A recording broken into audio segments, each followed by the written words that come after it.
waren van de middag al een hele storm, maar het zal joen en vannacht ik flink waaien. En verder joet natuurlijk wel een droege dag, maar het viel er wel wat wetterkoud aan, vond ik. Wel, joen en vannacht bewolking. Ruin, lichte ruin, soms even een droege periode en een temperatuur zomaar bij de 6 graden heen. En dan de wind, stormig in het kust- en watergebied. Misschien bij tijden was stormkracht 9, steeds maar gemiddeld 8. En dan waait het stevig. En meer de provincie, een vrij krachtige wind, misschien soms wel krachtig.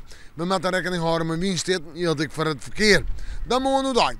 We beginnen nog maar even met wat ruim, maar verder is toch een aardig droege dag, want gaande wordt de maandtijd en in de middag wordt het droeg. En hier misschien in het watergebied nog wel even de zinnen.